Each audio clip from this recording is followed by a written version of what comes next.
Vamos entonces a ir a la palabra del Señor y como dijimos, hoy seguiríamos con nuestra serie en Génesis. Pero antes de ir a la palabra, vamos a orar y vamos a pedir al Señor que hable a nuestras vidas a través de este pasaje de hoy. Padre, te queremos dar gracias. Estamos agradecidos por nuestra salvación, por la vida, por la iglesia, por cada uno de los dones que hay sobre nosotros, cada uno de los regalos que nos brindas cada día, cada una de tus bendiciones, por todo tu favor derramado sobre nuestras vidas. Respiramos por favor tuyo y por eso estamos agradecidos. Tu palabra además, Señor, es alimento para nuestra alma. Nos ayuda a enamorarnos más de Cristo, a comprender más tu verdad, a conocer más tu carácter. Y eso luego nos lleva a vivir una vida más conformada a ti. No podemos adorarte sin conocerte. No podemos vivir nuestra vida queriendo vivir a nuestra manera nuestra fe. Debemos conocerte para adorarte como a ti te gusta, para vivir como a ti te agrada. Y por eso tu palabra es necesaria cada día en nuestras vidas. Así que hoy háblanos a través de las Escrituras, Señor, para poder conocerte más y adorarte mejor. Te lo pido en el nombre de Jesús. Amén y amén. Hoy vamos a seguir con nuestra serie en Génesis. Y me gustaría empezar con una frase que dice así: el relato del arca de Noé no es un cuento infantil, dulce y amistoso, sino el reflejo de la maldad del hombre, la paciencia de Dios, el juicio venidero, la ira sobre los impíos y la gracia como único medio de salvación. Yo no sé si se llegaron a poner las imágenes que pasamos después. Exacto. Cuando nosotros buscamos el arca de Noé en internet, usualmente nos aparece la imagen de la izquierda, llena de colores, como si fuera un cuento, como si fuera un relato bonito, para que los niños vean una bonita historia. Es normal, a los niños intentamos siempre adaptarles un poco el contenido de las Escrituras. Intentamos que les sea más fácil de comprender, incluso más fácil de digerir. Pero uno de los grandes peligros que corren los padres muchas veces es que sus hijos acaben pensando que la Biblia son cuentos. Porque sus hijos saben que está el cuento de la Caperucita Roja, que está el cuento de la Cenicienta, que está el cuento de Blancanieves, que está el cuento de los 3 cerditos. Pero no podemos hacer que nuestros hijos, cuando le pregunten cuál es tu cuento preferido, digan el del arca de Noé, el de David y Goliat. Nuestros pequeños deben ver los relatos bíblicos como historia. Los niños no tienen que ver el arca de Noé como Blancanieves, sino como cualquier otra parte de la historia que les enseñan. La conquista de un país, la Segunda Guerra Mundial, como un suceso verdadero y no una historia que tiene que ver con Jesús o la Biblia, como un cuento bonito y dulce antes de irse a dormir. Porque si nosotros leemos la historia del arca de Noé, tiene una parte llena de gracia. Pero cuando miramos la otra imagen que hemos puesto a la derecha, nos damos cuenta que eso es la cara real del arca de Noé. Un sinfín de cadáveres, entre los cuales no solo habían perversos asesinos, no solo habían perversos ladrones, un sinfín de cadáveres en los cuales habían mujeres embarazadas, ancianos, y aunque no les guste pensar, niños de 2 años, de 3 años, porque todo, menos aquello que Dios reparó en el arca, fue consumido por el diluvio. Nuestros niños no pueden pensar en el arca de Noé como una historia dulce, sino como un relato lleno de la gracia de Dios, pero también lleno del juicio de Dios. Y así tenemos que ver nosotros el texto de hoy. Porque nuestro texto, siguiendo con el pasaje que dejamos atrás la semana pasada, empieza con un anuncio. El anuncio de un juicio. No un anuncio bonito, no un anuncio agradable, sino un juicio anunciado.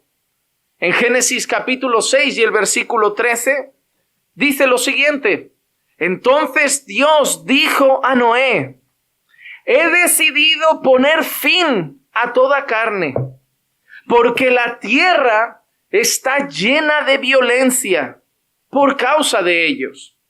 Y he aquí, voy a destruirlos juntamente con la tierra. Mira, he decidido poner fin a toda carne, le dice Dios a Noé, porque la tierra está llena de violencia por causa de ellos. Eso es una realidad maravillosa que jamás debemos olvidar. Si hay maldad en la tierra, si hay violencia en la tierra, si hay muerte en la tierra, si hay abusos en la tierra, es por la carne que hay en la tierra. Y cuando dice toda carne, no se refiere a los animales, no se refiere a los leones, no se refiere a los tigres, se refiere al hombre, se refiere al ser humano. La tierra está llena de violencia por nosotros. Somos los hombres los que hacemos bullying en la escuela al niño que tiene una discapacidad. Somos los hombres los que maltratamos. Y hablo hombres en sentido general, la raza humana. Somos los hombres los que robamos, somos los hombres los que traficamos con drogas, somos los hombres los que asesinamos por gusto, somos los hombres los que nos metemos en una pandilla a matar a otra pandilla, somos los hombres los que hacemos guerra, somos los hombres los que fabricamos armas de guerra, somos los hombres los que por codicia quieren invadir territorios que no son suyos. Todo lo malo que hay en esta tierra tiene un origen: el ser humano. Y para que Dios elimine toda maldad de la tierra, en ese entonces sí hay que hacer una cosa: eliminarnos a nosotros. Eliminarnos a nosotros. Nosotros y nuestro pecado somos la causa de todo mal. Cuando hay gritos en el hogar, cuando hay tensiones en las familias, peleas, no es el diablo. No es el vecino, somos nosotros los que gritamos a nuestra esposa. Son nuestras esposas las que nos gritan a nosotros. Somos nosotros los que traicionamos a nuestros hijos. Son nuestros hijos los que nos deshonran y desobedecen. La maldad es nuestra. Somos la causa de todo mal en este mundo.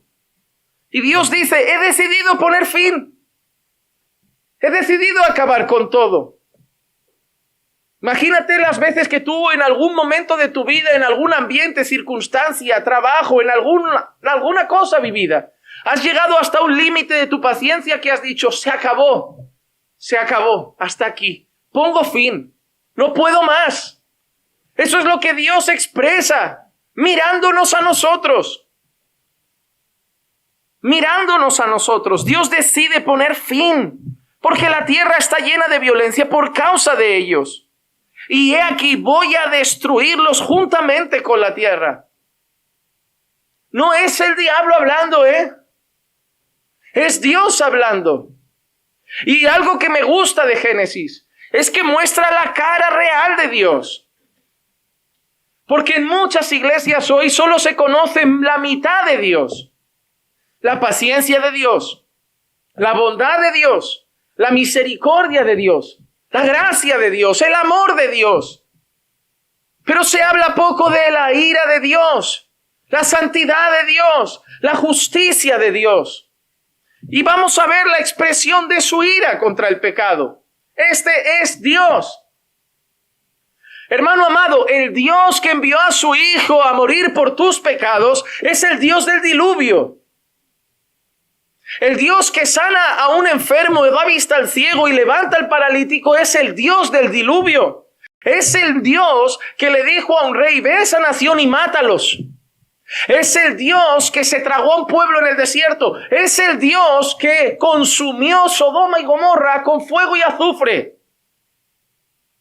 No veas solo las curas de Dios, los milagros de Dios, ve la ira de Dios. Porque si solo ves la parte dulce que nos venden en algunas congregaciones, vas a vivir sin respetar a Dios. Cuando un padre solo muestra su cara dulce a los hijos acaban siendo rebeldes, desobedientes y sin respeto hacia su padre. Su padre necesita disciplina. Su padre necesita mostrar su rectitud, su disciplina, su valor moral en esa casa, poner límites. Porque si no, su hijo no le va a obedecer. No vamos a andar en santidad si no somos capaces de ver la santidad de Dios. Porque muchos viven pecando con la idea de que allá arriba hay un señor mayor de barba blanca que pasa todo por alto, que lo perdona todo, que no castiga nada y que al final, ¿sabes qué? Todo el mundo va a entrar en el cielo porque es muy bueno. Pero no es la realidad. El infierno está lleno y se sigue llenando cada día. Y si tu familia o tú no te arrepientes de tus pecados y vives para el Señor, te vas a ir al infierno por toda la eternidad. Esa es la realidad. Y te va a condenar allí un Dios bueno, pero también justo y también santo. Solo vas a vivir en piedad y santidad cuando seas consciente de cuán santo es Dios. El día que esos dos muchachos decidieron cambiar el culto, improvisar y le ofrecieron, como dice el texto, fuego extraño al Señor, el Señor los mata. No dice, oye, no me gustó el culto, oye, cuidado con la música, oye, cuidado con esto. Los mata, los fulmina. ¿Y sabes qué dice Dios? Dile a su padre, como santo seré tratado. A mí se me respeta. Conmigo no se juega. ¿Y cómo lo he probado? Los he matado por un solo culto que no me gustó. Ananías y Zafira, una mentira. Muertos. ¿Sabes lo que está diciendo Dios? A mí se me respeta. A mí se me respeta. Os saco de Egipto. Os llevo en el desierto. Columna de fuego. Nube para cubriros y guiaros. Maná para que no paséis hambre. Pero os voy a tragar en el desierto porque a mí se me respeta. Hermano amado, Dios es santo. Dios es amor. Pero casualmente, en ninguna parte de la Escritura se enfatiza ninguno de los atributos de Dios como la santidad. La manera como la Biblia resalta algo es la repetición. Para los hebreos, repetir algo es signos de exclamación, negrita y subrayado. Y ningún atributo de Dios se dice en ninguna parte. Dios es amor, amor, amor. Dios es misericordioso, misericordioso, misericordioso. Dios es bueno, bueno, bueno. Solo de uno hay un énfasis añadido. En una visión gloriosa de Isaías y en un relato de Apocalipsis leemos 2 veces en la Biblia, Dios es santo, santo, santo. Y el diluvio es la prueba de que Dios es santo. Y la iglesia debe anunciar el juicio de Dios sobre los pecadores. Tenemos iglesias llenas de mundo, iglesias donde no hay respeto en el culto, iglesias donde la gente se distrae en las predicaciones, ya no hay respeto por la palabra, ya no hay respeto por la alabanza, ya no hay respeto cuando el pueblo está orando. Yo voy andando por la iglesia, no me apetece orar, ellos que oren, yo voy al baño, yo abro, yo cierro. No hay respeto. Porque la iglesia está presentando a un Dios que parece dulce de leche. en vez de un Dios santo que pide, a mí se me respeta. Están hablando conmigo. Si no vas a estar orando, quédate fuera. Pero se respeta mi tiempo de oración porque están hablando con el Santo de Israel. Si no vas a querer escuchar la prédica y vas a ver el móvil, cuchichear o distraerte, puedes quedarte fuera. Pero mientras yo hablo, porque cuando la Biblia se hable, Dios habla, a mí se me respeta. Esto no es lugar para distracciones. Esto no es lugar para jugar. Esto no es lugar para el móvil. Esto no es lugar para limarse las uñas. Esto no es lugar para ir mirando a los lados a ver qué hace la gente. Esto es lugar para tratar a Dios como santo. Se juega en casa, en el parque, en la calle. Ahí miramos el móvil, nos limamos las uñas, lo que queramos. Pero no en su presencia, no en su culto. El diluvio nos dice algo. A mí se me respeta. Y Dios anuncia un juicio lleno de destrucción por causa del pecado de los hombres. Pero lo maravilloso es que Dios nunca esconde el juicio de su pueblo. Dios le revela a Noé su juicio. A Noé no le pilla por sorpresa lo que Dios va a hacer. Y no es la primera vez que Dios, no es la única vez en la Biblia que Dios anuncia a sus siervos lo que Él va a hacer, para que no les pille por sorpresa. Por ejemplo, vemos algo parecido con Abraham.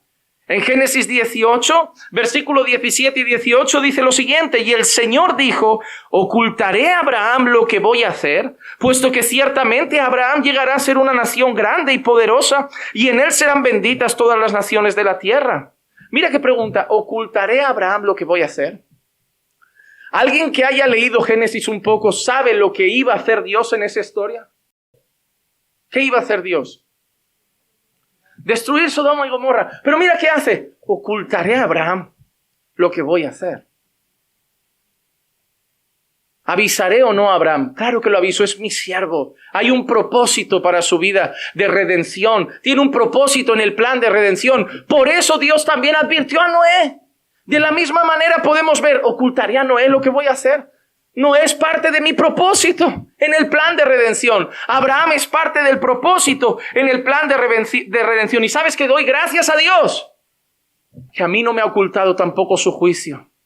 Porque el juicio de Dios viene, pero a mí no me lo ha ocultado. A mí me abrió los ojos y yo creo que viene juicio.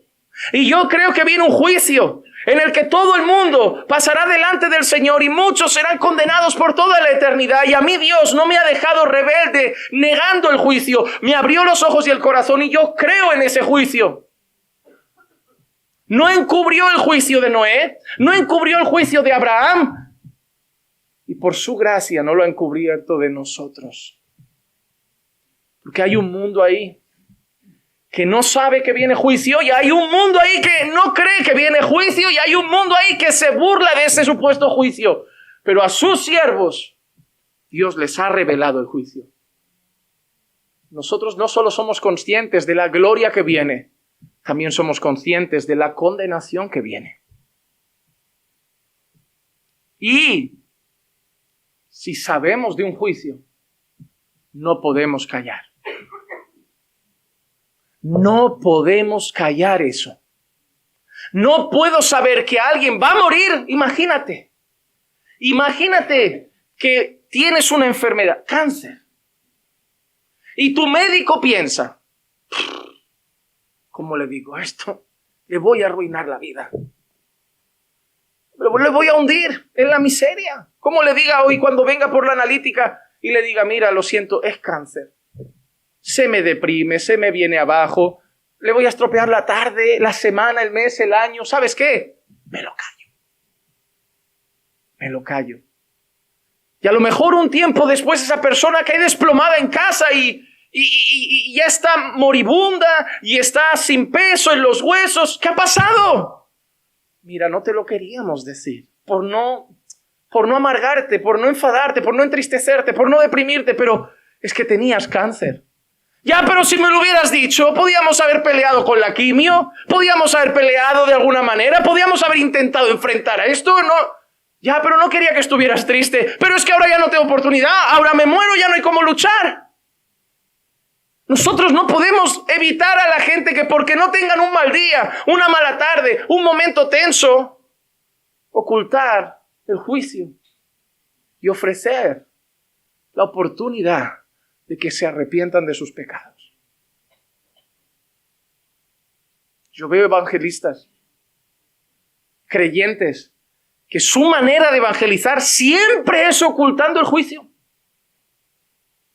Es que si hablamos de eso, pastor, no van a creer. Es que si hablamos de eso, nunca vendrán a la iglesia.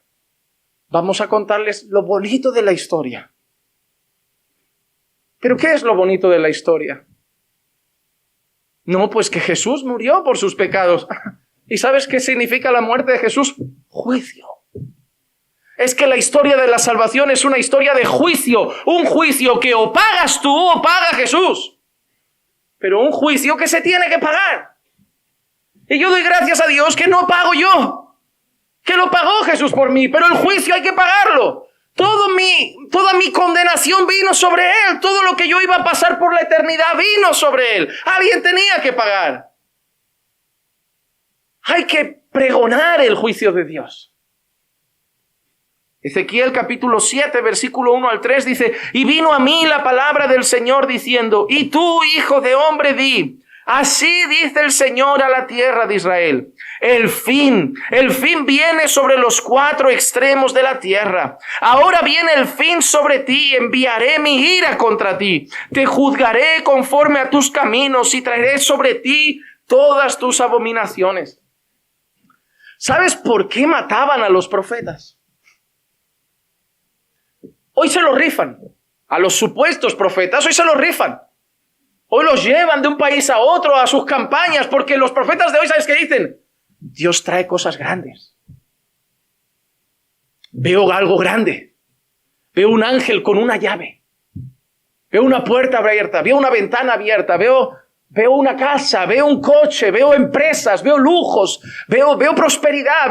Veo que lo que te estancaba las finanzas se rompe. Hoy ven todo eso. Pero ¿qué veía Ezequiel? Viene juicio. ¿Qué venía Jeremías? Viene juicio. ¿Qué venía Habacuc? Viene juicio. A nadie le gusta oír de juicio. ¿Y cómo podemos hacer que los profetas dejen de hablar de juicio? Mátenlos. Mátenlos. Porque mientras un profeta tenga lengua, ¡ay de ti! Es como empiezan. Pero un profeta no teme a nadie, ni a un rey. Si no, mira a Natán. Ni a los reyes temen los profetas. Cuando un profeta iba a una ciudad, el pueblo temblaba. Porque el pueblo no es tonto. A ver, dudo que el Señor me traiga una casa con la vida que estoy llevando.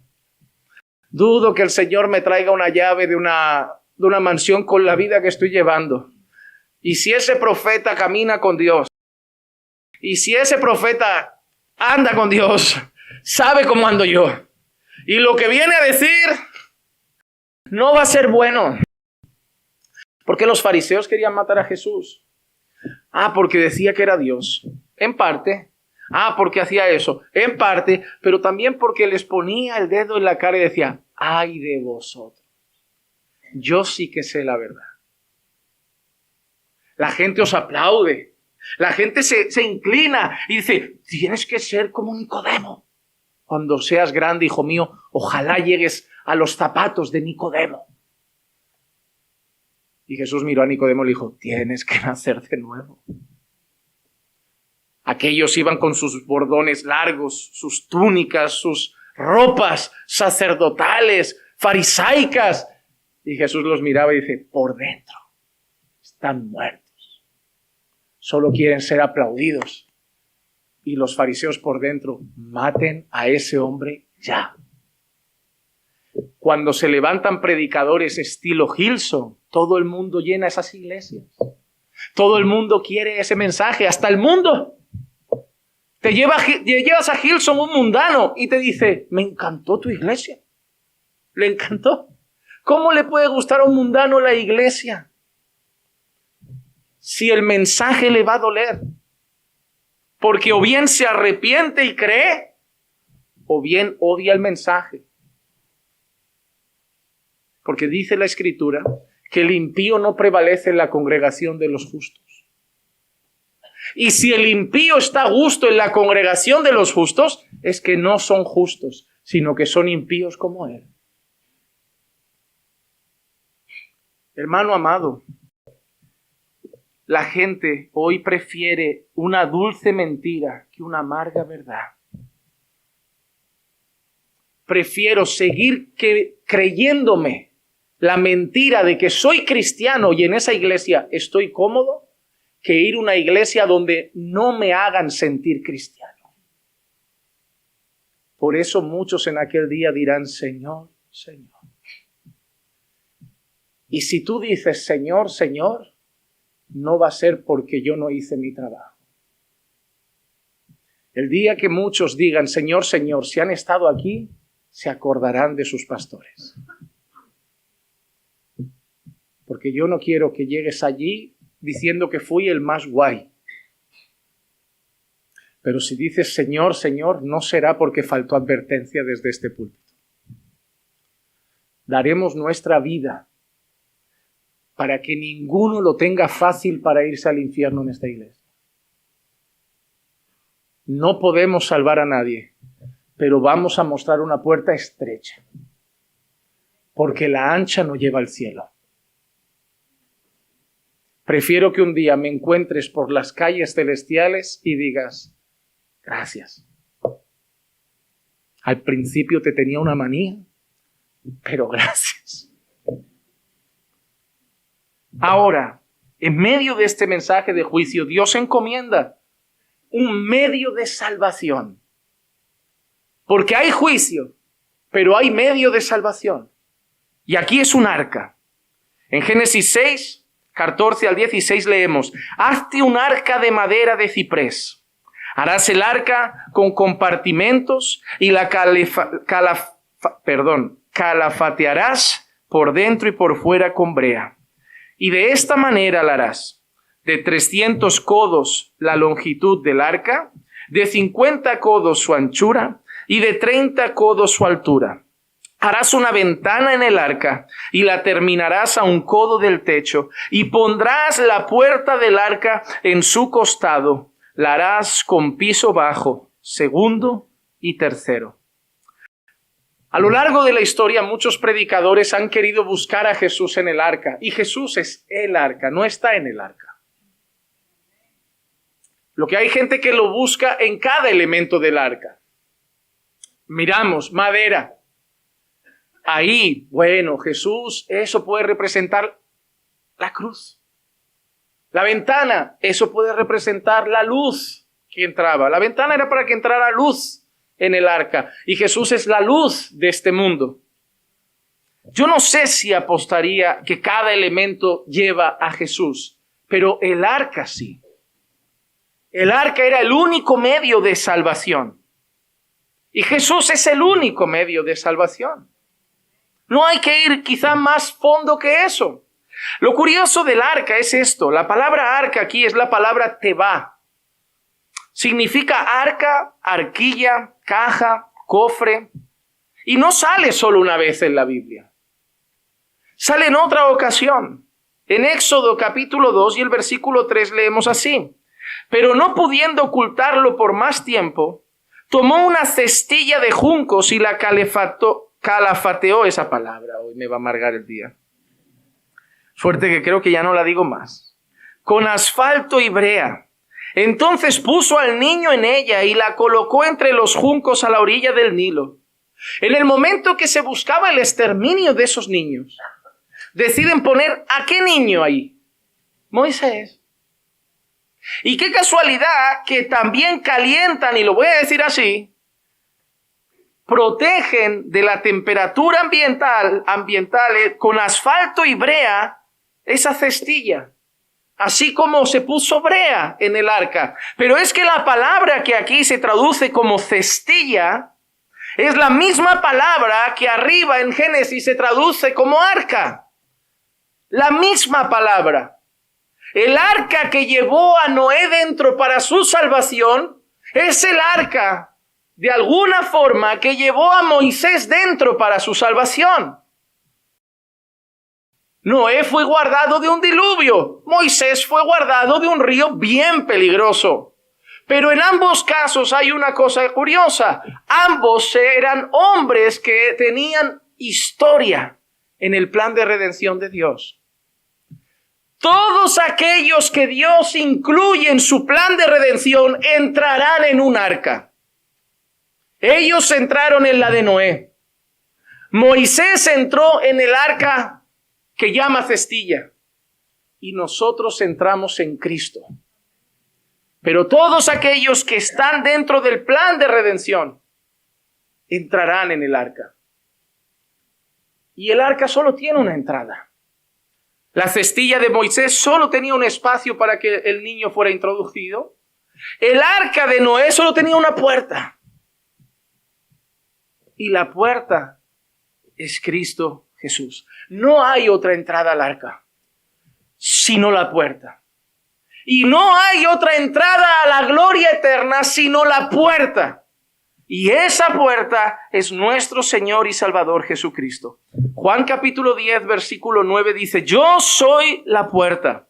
Si alguno entra por mí, será salvo. Y entrará y saldrá y hallará pasto. Yo soy la puerta.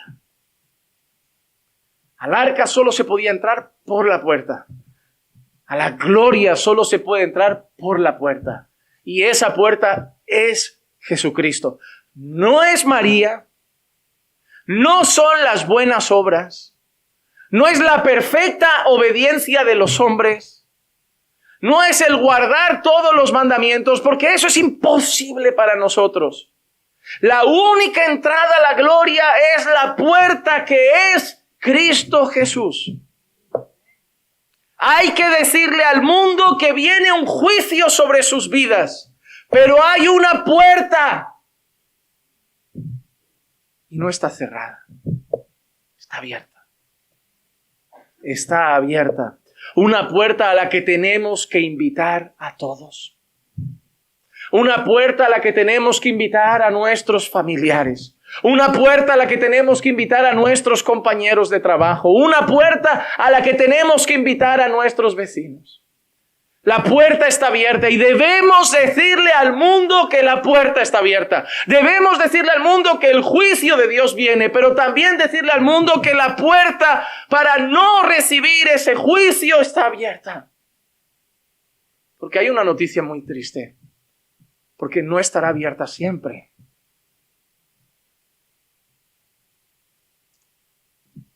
Seguro que entre nosotros hay alguien que por vergüenza o por miedo o por cobardía no habló a alguien que amaba de la puerta.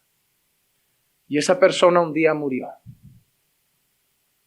Y mientras todos engañados en ese funeral decían, descansa en paz, él se decía a sí mismo, lo sabía y no le hablé.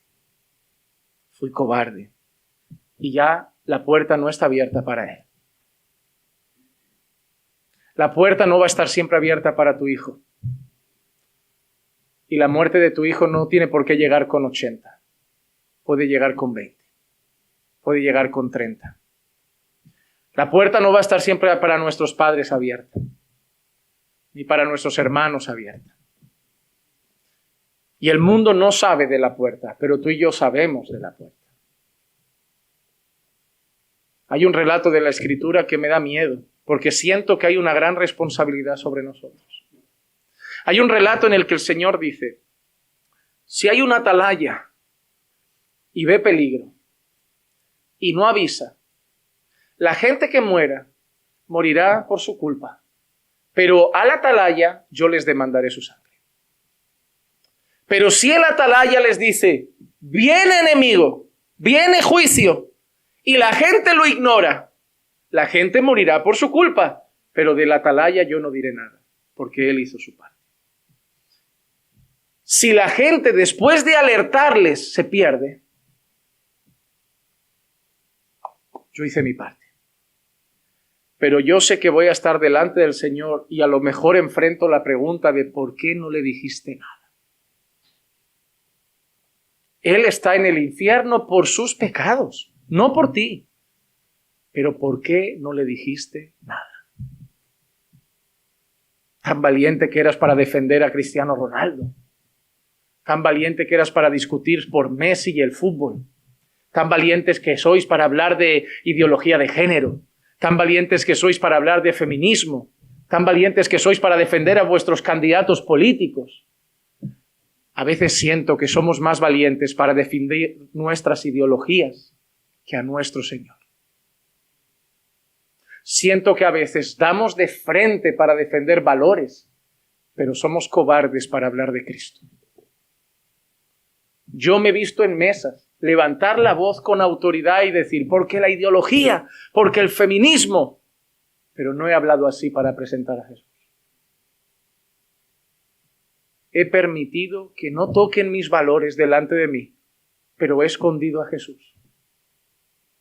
Y me he sentido más de una vez como esa atalaya que un día estará delante del rey y le preguntará, ¿por qué no dijiste nada? Ellos no sabían que venía juicio. No se lo tienes que decir toda la vida, ¿eh? Con que se lo digas una vez, tú ya no eres responsable.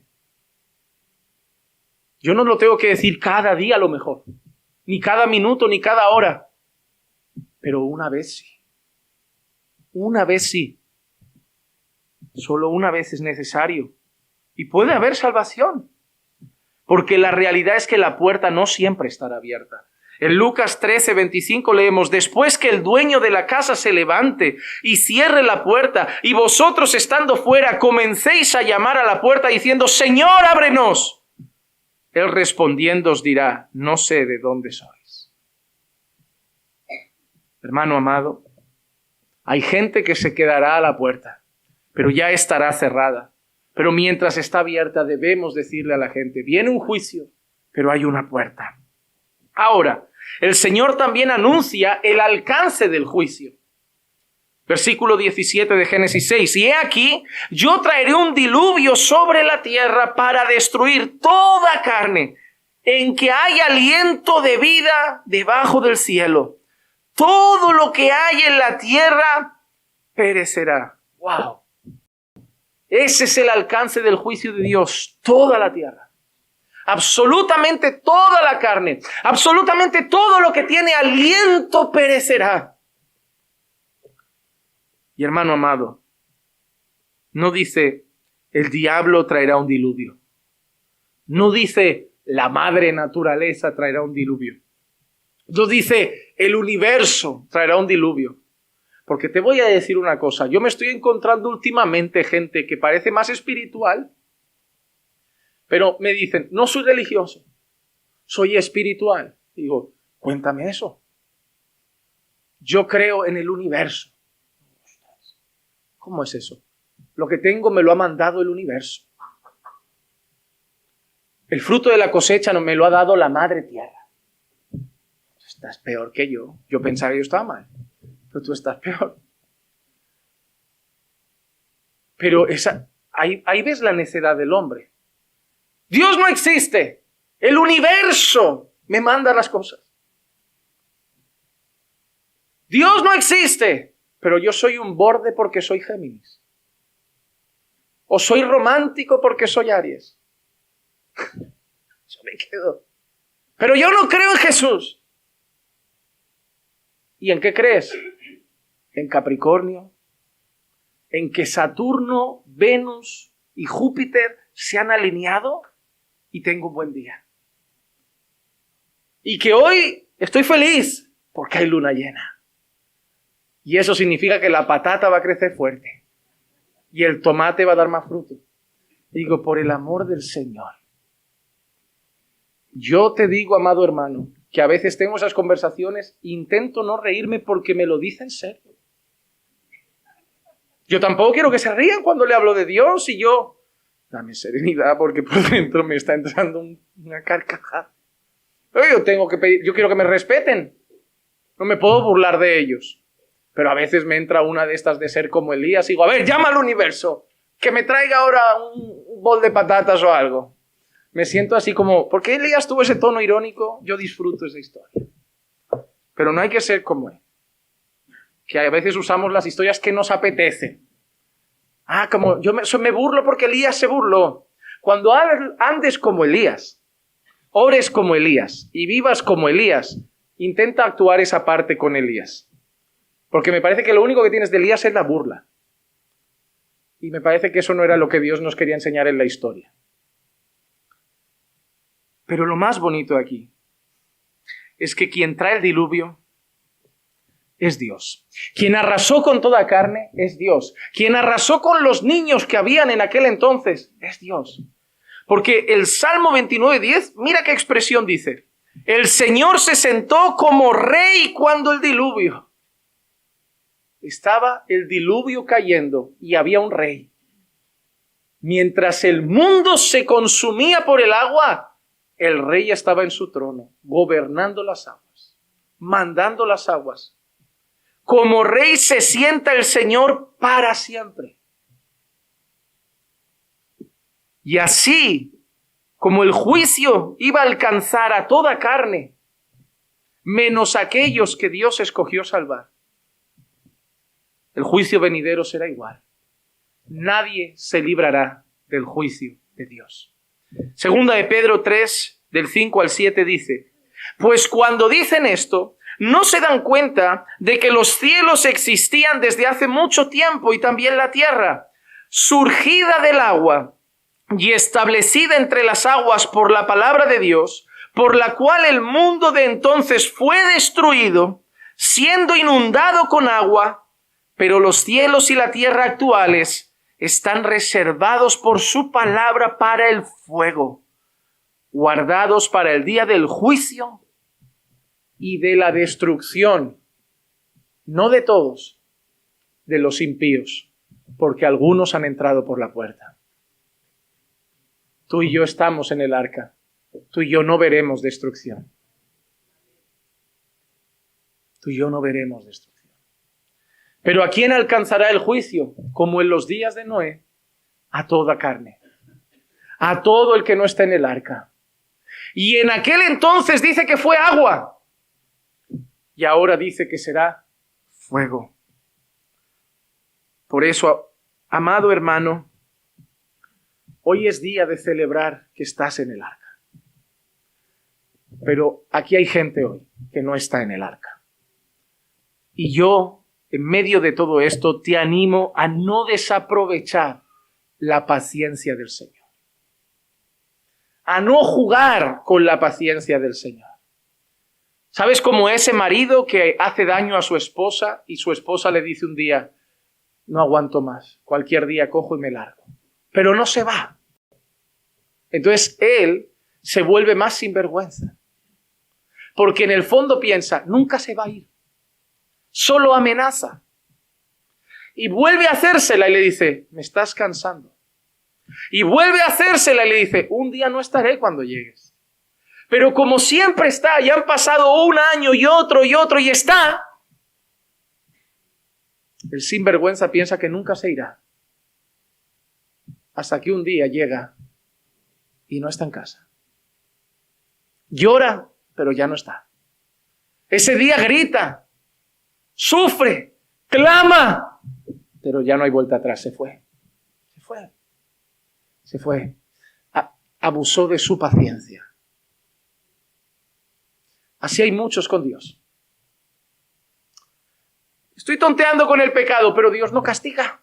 Mira, ni me despiden del trabajo, ni estoy enfermo. Sé que no estoy bien con Dios, pero estoy bien. En la vida bien. Y ahí nos volvemos más sinvergüenzas.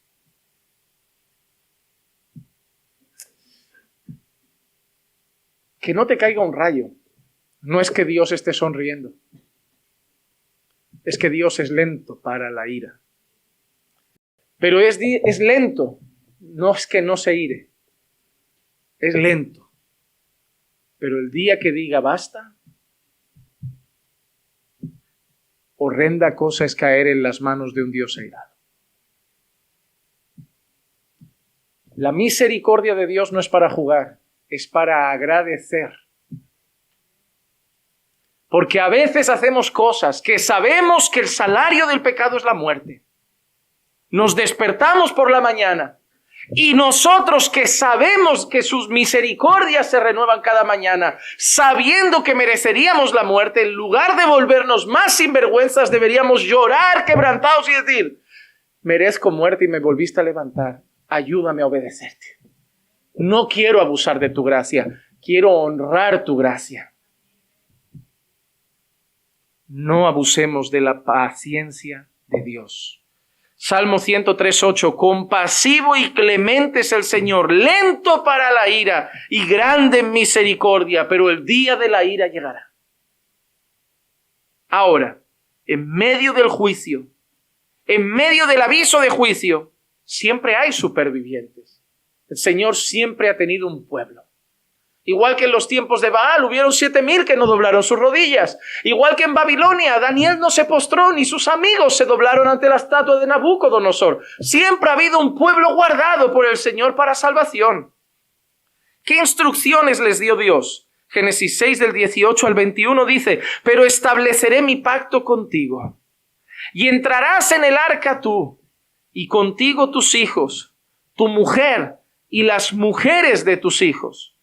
Y de todo ser viviente, de toda carne, meterás 2 de cada especie en el arca. Cuidado porque esa palabra especie es importante. Uno de los grandes debates en la historia es cómo cabía tanto bicho ahí dentro. Pero es que el Señor no dice 2 de cada clase, tipo, especie. Por ejemplo, hoy tenemos caniche, chihuahua, Shar-Pei, Fox Terrier, Rottweiler, Pitbull, Bull Terrier. Pero es una especie. Es una especie. Hoy tenemos caballo, pony, caballo de este, caballo de aquel, caballo árabe, caballo tal. Es una especie. No era un bicho de cada. Era una pareja de cada especie. Y eso es importante entenderlo porque la cantidad de animales que visualizamos en el arca cambia muchísimo cuando entendemos esto. Porque nosotros vemos cantidad de perros por la calle, pero todos los perros vienen de una pareja de chuchos. Nosotros, hermano, aunque tú no lo creas, el gato y el tigre son de la misma especie. Se llaman felinos. Y aunque no lo quieran algunos, la rata y el cuy son de la misma especie. Y que nadie se enfade cuando yo digo que en algún país come rata, porque son de la misma especie, la rata, el cuy, el hámster, son roedores. ¿Es así o no es así? Hay 30,000 clases de delfines, hay 20,000 clases de tiburones, pero las especies son mucho más reducidas. Que por cierto, cuando te pregunten ¿quiénes no murieron en el diluvio? Los únicos que el agua no fue problema. Esos no tuvieron ningún problema. Pero entendamos eso para visualizar también la cantidad de animales. Mira lo que dice ahora. Meterás 2 de cada especie en el arca para preservarles la vida contigo. Macho y hembra serán. Porque si metes macho y macho, no crece más. Si metes hembra y hembra, no creces más, porque la única posibilidad de poblar la tierra es macho y hembra. ¿Queda claro? No perdamos de vista valores tan sencillos como esos, porque hoy hay que resaltarlos. De las aves según su especie, de los animales según su especie, de todo reptil de la tierra según su especie, 2 de cada especie vendrán a ti para que les preserves la vida. Qué hermoso también aquí lo que hace el Señor. Vendrán a ti. Porque si Noé se tiene que poner a ir a buscar a los 2 de cada especie, la cosa se complica, Pero Dios es soberano, no solo sobre los hombres, sobre toda la creación. Dios gobierna las estrellas, Dios gobierna los mares, Dios gobierna los vientos y Dios gobierna la fauna. Porque ¿quién los mandó para allá? El Señor que manda sobre todo. Él es rey para siempre. Y tú Toma para ti de todo alimento que se come y guárdatelo, y será alimento para ti y para ellos. Ahora, en estos versículos Dios ha dado una estructura de qué va a preservar de la creación. Versículo 18, las personas, Noé y su familia. Versículo 19 y 20, especies animales. Y versículo 21, alimentos para sobrevivir. Así que en medio del anuncio de juicio hay esperanza de una nueva creación. Y la esperanza que tenemos nosotros hoy sigue siendo la misma. Cuando miramos el mundo a nuestro alrededor, todo es muerte y destrucción. Pero nuestra esperanza es que todo será renovado por el Señor. Hasta la tierra misma sufre. Porque la tierra sufrió el diluvio. Y hasta hoy la tierra sufre por nuestro pecado. Pero Romanos 8, 20 y 21 dice, porque la creación fue sometida a vanidad, no de su propia voluntad, sino por causa de aquel que la sometió, en la esperanza de que la creación misma será también liberada de la esclavitud de la corrupción a la libertad de la gloria de los hijos de Dios. El paraíso que se perdió será recuperado. Satanás entró en la historia intentando destruir lo perfecto de Dios. Y Dios le está diciendo a Satanás, jaque mate. Tú puedes hacer lo que quieras, pero el paraíso que yo hice, el paraíso se quedará. Porque esa es la historia de la redención. La historia de la redención no es tu perdón de pecados, es la historia de la redención de todo. Porque nuestro pecado rompió todo. Dios no solo nos está salvando a nosotros, Dios está redimiendo la creación también. Y la creación lo sabe y gime esperando ese gran día. Así que ante el aviso de juicio, las instrucciones del arca y el aviso de cómo tenían que entrar ahí, la respuesta de Noé es la única que Dios podía esperar. Versículo 22 del capítulo 6 de Génesis y termino. Y así lo hizo Noé, conforme a todo lo que Dios le había mandado, así hizo. Porque cuando Dios da una orden, lo que Dios espera es solo una cosa. Así hizo Noé, conforme Dios había mandado. Hermano amado, Dios te ha dado una orden de qué marido debes ser. ¿Y sabes qué espera Dios? Que así hagamos nosotros como Dios ha mandado. Hermana amada, Dios te ha dado una orden de qué clase de esposa y mujer debes ser. Y a mí no me importa, y no me tomes mal estas palabras, tus sentimientos y tus películas. Lo único que Dios espera es que seas esa mujer que Él ha mandado ser. Porque nuestro ombligo siempre va a justificar por qué yo no lo hice. ¿Por qué yo no he actuado así? Porque para cada pecado tenemos un pero. ¿Por qué la traicionaste? Pero no me hacía caso. ¿Por qué no te esfuerzas por volver a reconstruir tu hogar con tu hijo, tu relación perdida con tu hijo? Porque él no quiere saber del Señor. Siempre pondremos un pero para no ser la madre que debemos ser, el padre que debemos ser, el esposo y la esposa que debemos ser, los hijos que debemos ser. Siempre encontraremos a quien culpar, como lo hizo Adán, como lo hizo Eva. Pero cuando Dios da una orden, no nos pregunta cómo nos sentimos con la orden, no nos pregunta si la orden nos va bien en nuestra vida actual. Dios solo espera que, como Dios dijo, hagamos conforme a Él ha mandado. Porque Dios no dijo, te daré una orden y será fácil.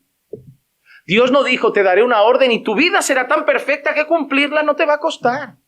No, Dios te ha pedido ser esa mujer con un marido difícil. Y Dios también le ha pedido a Dios ser ese hombre con una mujer difícil. Y Dios le ha pedido a los padres ser esos padres con hijos que son rebeldes. Y le ha pedido a los hijos honrar a unos padres que se equivocarán un montón. Dios sabe que eso va a ser así, pero quiere que obedezcas lo que Él manda. Jesús dijo, mi comida es hacer la voluntad de mi Padre. Y tuvo un incrédulo, un traidor, uno que lo negó, un pueblo que lo quería matar, otro pueblo que dudaba de él, otro pueblo que solo estaba interesado en la provisión y luego no en su palabra. Pero él hizo su parte. Él hizo lo que el Padre dijo que tenía que hacer. Y nadie ha tenido más motivos para reclamar y decir, yo no voy a hacerlo si esta gente no vale nada. Que Jesús sí lo hizo. Cuando llegues delante de Dios, Dios no quiere escuchar tu historia de por qué no lo hiciste. Dios quiere solo una cosa, lo hice por ti. No me lo pusieron fácil. Era muy complicado perdonar a esta gente, Señor. Lo de 70 veces 7 lo superaron a los 2 años. Ya vamos por 100 veces 7. Y si fuera mi carne, Señor, yo dejo a ese hombre. Y si fuera mi carne, yo mando a esos hijos a Pamplona. Y si fuera mi carne, yo no perdono a ese hermano. Y si fuera mi carne, yo contesto como me hablaron. Y si fuera mi carne, yo les guardo rencor. Y si fuera mi carne, yo me separo y me alejo de mi familia para siempre. Y si fuera mi carne. Pero no se trata de mi carne, se trata de mi espíritu. Porque yo ya no estoy en la carne. Porque yo ya no soy un mundano para justificarme en el ambiente y decir que mi carne entonces manda, porque el ambiente me lo pone difícil. Porque me voy al psicólogo y me va a decir, sal de ese lugar tóxico. Ah, mira, es que sal de esa familia tóxica. Abandona a ese hijo tóxico. Abandona a ese marido tóxico. Abandona a esa esposa tóxica. Abandona a ese padre tóxico. ¿Te has dado cuenta que para los psicólogos todo menos nosotros somos tóxicos? ¡Qué casualidad, eh! Tú eres una perita en dulce. Pero yo me puse a pensar. Todo es tóxico menos yo. ¿Será? Porque también es mucha casualidad que mi padre sea malo, mi madre sea mala, mi hermana sea mala, mi iglesia sea mala, mis hermanos sean malos, el jefe malo, el político malo, el país malo, la necesidad mala y yo bueno. ¿Será? A ver si va a ser al revés, que el insoportable soy yo y por eso la gente lo lleva mal conmigo. ¿Será que sí? ¿Será que a ti no te aguanta tu marido, pero tampoco te aguantará el segundo y el tercero? ¿Será que a ti no te aguanta tu esposa, pero tampoco te aguantará la otra que parece que va a ser mejor y la otra y la otra y la otra? ¿Será que a ti no te aguantan tus hijos, pero tampoco? ¿Será que a ti no te aguantan tus... ¿Será que el problema no son tanto los otros? Por eso, mientras los psicólogos dicen culpa para afuera, el Evangelio dice culpa para adentro. Mientras los psicólogos dicen ellos tienen la culpa, Dios dice contra ti yo he pecado. Yo llego al Padre y digo, Padre, es que siempre quisiste más al hijo mayor, es que me tenías manía, al otro lo querías más. No, Padre, he pecado contra el cielo y contra ti. Aquí no hay excusa, soy un rebelde. Eso es lo que quiere el Evangelio. Que dejes de mirar fuera para justificarte y decir, soy pecador. Yo rompí mi pasado. Yo rompí a mis hijos. Yo rompí. Si hoy tengo la vida patas arriba, yo la puse patas arriba. No fueron mis padres, la infancia, mi tío el borracho. Yo tengo 35 años. Yo la tengo así porque yo quiero tener esta vida. Yo dejé los estudios, yo dejé esto, yo fui rebelde. Yo hoy tengo la vida desordenada que tengo porque yo la desordené. Punto y final. Es el primer paso para empezar a ordenarla, ¿eh? Porque si no te digo que llegas a los 40 culpando al mundo de que tienes la vida desordenada y te mueres con 60 con un matrimonio desordenado, una vida desordenada, una vida financiera patas arriba, hasta que no te pares y digas, yo tengo la vida que yo he sembrado, porque todo lo que el hombre siembra, eso lo cosecha. Y Dios no miente.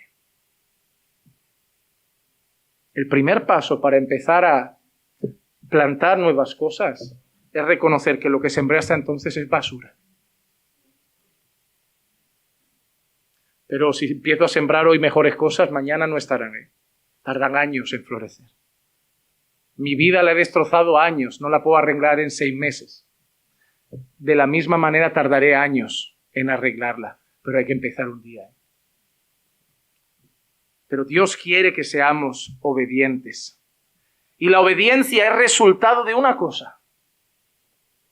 de una fe verdadera.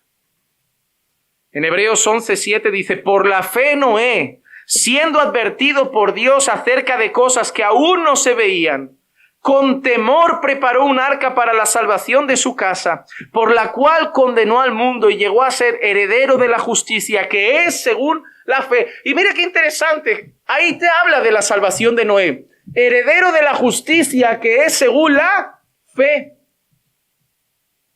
Como nosotros, justificados pues por la fe, tenemos paz para con Dios. Y mira que dice, siendo advertido acerca de cosas que aún no se veían, lo hizo.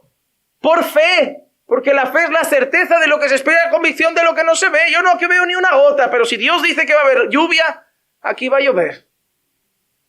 Y yo puede ser que no sienta el juicio cerca, pero si Dios dice que va a haber juicio, va a haber. Porque Dios cuando habla cumple. No es como nosotros.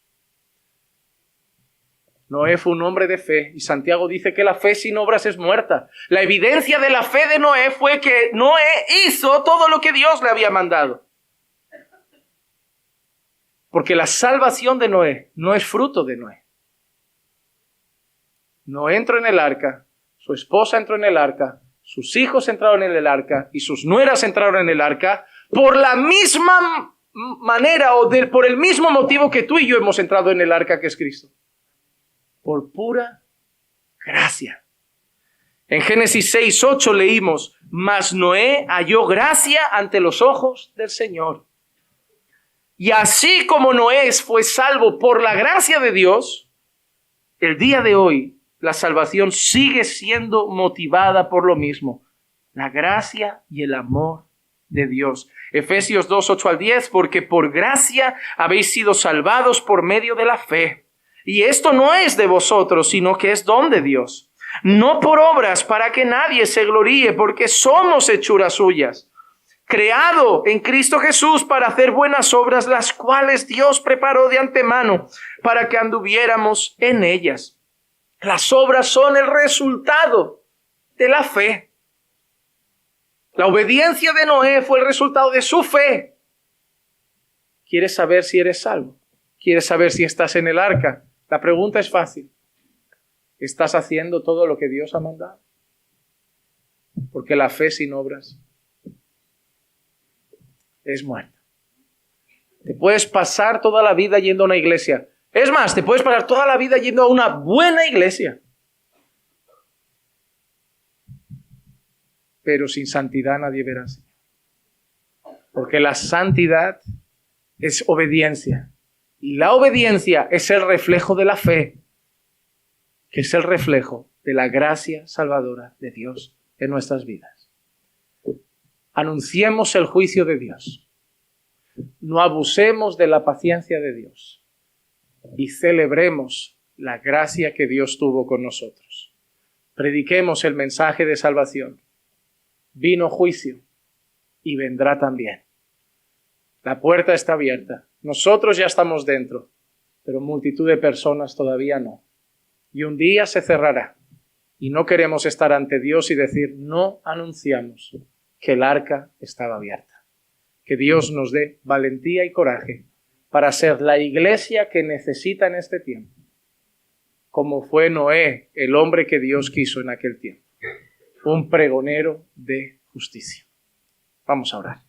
Padre, gracias por tu palabra. Gracias por este mensaje que un día más habla nuestras vidas y trata con nuestros corazones. Levanta una iglesia valiente para anunciar el mensaje de salvación, sin esconder el juicio venidero, con la confianza de que aquellos que tú has escogido desde antes de la fundación del mundo, creerán y serán salvos por gracia y misericordia. Señor, también quiero darte gracias, porque tú tuviste gracia de nosotros. Seguiríamos en este mundo perdidos, aguardando el juicio venidero, ciegos y dando la espalda al mensaje de salvación. Pero tú tuviste compasión de nosotros y nos hiciste ver, creer y nos llevaste a ti, Señor, con cuerdas de amor. Gracias, bendito Dios, por no haber dejado que nos perdiéramos y habernos salvado entrando en el arca que es Cristo Jesús. Y en su nombre oramos, en el nombre de Jesús. Amén, amén y amén.